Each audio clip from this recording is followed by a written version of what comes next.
তোমাদের অগ্রিম নববর্ষের প্রীতি শুভেচ্ছা জানিয়ে আমি আজকে এই ব্লগটি ছাড়ছি।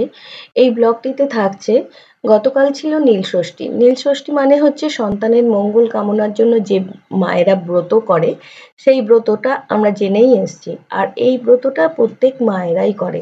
তা আমিও সেই ব্রত করেছিলাম। সারাদিন উপোস থেকে হালকা সাবু-টাবু খেয়ে আমি রাত্রির 12:30 একটা নাগাদ আমি আমাদের নিকটবর্তী পঞ্চানন তলায় গিয়ে উপস্থিত হই। আর এই পঞ্চানন তলার অ্যাড্রেসটা হচ্ছে হাওড়া নান্না বলে একটি জায়গা আছে। এটি ডোমজুর থানার অন্তর্গত পঞ্চানন তলায়। এই পঞ্চানন তলায় আমি আমার পরিবারকে নিয়ে উপস্থিত হই। আর সেখানে গিয়ে আমি একটু পুজো দিয়ে আসি। তবে সেই পুজো দেওয়ার মুহূর্তগুলো আমি তোমাদেরকে ভিডিওর মাধ্যমে দেখাতে পারবো না, কারণ ক্যামেরাটা আমার হাতেই ছিল। সেহেতু আর প্রচণ্ড ভিড় ছিল, ছবি করা যাচ্ছিল না। সেহেতু সেই পুজো দেওয়ার মুহূর্তটা তোমাদেরকে শেয়ার করতে পারলাম না। আর এছাড়াও ওখানে যে পরিবেশটা হয়েছে সেইটা তোমাদেরকে একটু শেয়ার করছি। দেখো, এই মুহূর্তে স্ক্রিনে আমাদেরকে পরিবারের সবাইকেই ছবির মাধ্যমে তোমাদেরকে একটু শেয়ার করে দিলাম। তারপরে ওখানকার পরিবেশটা কিরকম হয়েছে সেটাও দেখালাম। ওখানে একটা নিকটবর্তী পুকুর রয়েছে, পুকুর থেকে স্নান করে এসে ডন্ডি কাটতে কাটতে মন্দিরের চারিদিক প্রদক্ষিণ করছে, সেই সব ছবির মুহূর্তগুলো তোমাদেরকে একটু দেখিয়ে দেবো। আর দেখাবো, দেখো এখানে যে সন্ন্যাস নিয়েছে, সেই সন্ন্যাস নিয়ে যে এখানে অপেক্ষারত যে ঘরগুলোই আছে, প্রচুর সন্ন্যাসিনীরা অপেক্ষা করছে বা বিশ্রাম নিচ্ছেন। সেই ছবিগুলোও তোমাদেরকে দেখিয়ে দেবো বা দেখাচ্ছি। আর এখানে রয়েছে কিছু মূল সন্ন্যাসী রয়েছে। মূল সন্ন্যাসীরা এখানে সেই ডমরু বাজিয়ে কীর্তন করছে। আমি বেশ কিছুক্ষণ এই ছবিগুলো ক্যামেরা বন্দি করলাম। আমার ভালো লেগেছে মানে আমি তোমাদেরকে সেটা দেখাবো, সেই জন্যই ক্যামেরা বন্দি করলাম। আমি এসেছিলাম তার জন্য আমার কোনো মানসিক ছিল না, আমি এমনিতেই এসেছিলাম এই বাবা পঞ্চানন তলায় পুজো দেওয়ার জন্য। তার জন্য আমরা ফ্যামিলির সবাই এসেছিলাম, একটি গাড়ি রিজার্ভ করেই এসেছিলাম। আর আমার এখান থেকে অনেকেই এসেছিল, সুতরাং আমাদের যাতায়াতে কোনো অসুবিধা হয়নি। আর আমি সুষ্ঠুভাবে আমরা সবাই পুজো দিতেও পেরেছি।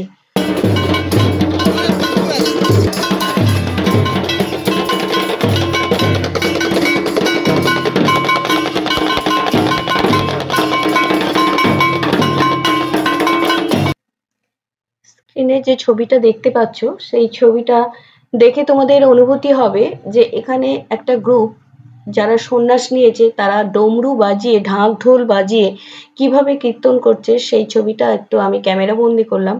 আর সেই ক্যামেরা বন্দি অবস্থায় তোমাদেরকে ভিডিওর মাধ্যমে আমি শেয়ার করলাম। তোমরা ছবিগুলো একটু দেখতে থাকো। এই সেই নান্নার পুকুর, আর এই পুকুর থেকেই সবাই স্নান করে দেখো ডন্ডি কাটার জন্য প্রস্তুতি নিচ্ছে। আর সেই ছবিগুলো আমি একটু ধরে নিলাম। আর এখানে এই ঘট আর আকন্দের মালা বিক্রি হচ্ছে পুজো দেওয়ার জন্য। এখান থেকে ঘট আর আকন্দের মালা নিয়ে মন্দিরে ঢুকছে। যেহেতু এটা গাজনের মাস, গাজন মানেই হচ্ছে বাবা পঞ্চানন্দ এবং তারকেশ্বরের বিশেষ একটা ভূমিকা আছে, যার নায়ক হচ্ছে শিব ঠাকুর। এই শিব ঠাকুরকে কেন্দ্র করেই গাজনের মেলা সমস্ত জায়গায় লক্ষ্য করা যায়। আর সেই গাজন উপলক্ষে যে কালচারটা থাকে, সেই কালচারটাই এখানে দেখা গেল। বিভিন্ন ভাবে ঢাক ঢোল পিটিয়ে যেভাবে দেখুন মাথা নাড়িয়ে যেভাবে কীর্তন করছে, সত্যি সামনে থেকে দেখলে তো খুবই ভালো লাগবে। আর আমারও ভালো লেগেছে, সেই ভালো লাগা থেকে তোমাদেরকে একটু শেয়ার করে দিলাম। চলো আবার এগিয়ে দেখি আর একটু কিছু ক্যামেরা বন্দি করতে পারি কিনা। মন্দিরের সামনেটা একটু ঘুরিয়ে দিই। আর মন্দিরের সামনে ঘোরাতে গিয়ে তোমাদের এই বাতি দেওয়ার জায়গাটা একটু দেখিয়ে দিই। দেখো বিভিন্ন জায়গায় বাতি জেলে জেলে কিরকম চারিদিক যেন জল করছে মন্দিরটা। আর এই জল করছে বলেই মন্দিরটা যেন সত্যি একদম আলোয় আলোকিত হয়ে গেছে। আর এই মন্দিরের কথা একটু বলি, এই মন্দিরটা এতটাই জাগ্রত যে যে যা মনে এই বাবার কাছে চান তার মনস্কামনা ঠিক পূর্ণ হয়। আমি একথাই বারবার শুনে এসেছি। আর তাই তোমাদের জানাচ্ছি, তোমাদের এরকম যদি মনের কোনো কামনা বাসনা থেকে থাকে, তুমি তাহলে এই মন্দিরে জানাতে পারো। এবারে স্ক্রিনে যে ছবিটা তোমরা দেখতে পাচ্ছ, এই ছবিটাতে বিভিন্ন জায়গা থেকে মানুষজন সব সন্ন্যাস নিয়ে এসে এই জায়গাটাতেই বিশ্রাম করছে, সেটাও আমার ক্যামেরার মধ্যে বন্দি করে রেখেছি। এরপরে আমরা যেখান থেকে ডালা টালা নিয়েছিলাম সেই জায়গাটা একটু হ্যাঁ তোমাদের দেখিয়ে দিই। এই জায়গাটা থেকেই আমরা ডালাগুলো নিয়েছিলাম, আর এইখানে ডালার মূল্য হচ্ছে 20 টাকা থেকে শুরু, 20 টাকা, 30 টাকা, 50 টাকা। তা আমরা একটা মিনিমাম রেঞ্জে 30 টাকা দিয়ে আমরা ডালা নিয়েছি। প্রত্যেকটা আমরা 5টা ডালা নিয়েছিলাম, 5টা ডালা নিয়ে আমরা পুজো দিয়েছি। আর প্রত্যেকে এখান থেকেই ডালা সংগ্রহ করে পুজো দেয়। আর উল্টো দিকে দেখতে পাচ্ছ কিছু আচারের দোকান, আচার নিয়ে বসেছে। এখানে মূলত কুলের আচারটাই খুব বেশি পাওয়া যায়, সঙ্গে তেঁতুল। এটা হচ্ছে তেঁতুলের আচার। দেখো দেখিয়ে দিই। এই মেলার একটা বিশেষ ঐতিহ্য আছে, এখানে হচ্ছে প্রচুর আচার বিক্রি হয়। এই কুল আর তেঁতুলের আচার প্রচুর বিক্রি হয়, প্রত্যেকটা স্টলেই প্রায় পাওয়া যায়। আর সেই সঙ্গে পাওয়া যায় কুমড়ো এবং কুমড়ো শাক। এটা হচ্ছে এর জন্যই মনে হয় নান্নায় আসতে হয়। নান্নায় এলে কুমড়ো এবং কুমড়ো শাক প্রচুর পাওয়া যায়। এছাড়া তো এইসব খেলনা টেলনা পাওয়া যায়। আর আমরা দেখো এই কুমড়ো শাকটা নিয়েছি, আর এখানে এই কুমড়োটা নিয়েছি, সেটাও তোমাদের ছবির মাধ্যমে দেখিয়ে দিলাম।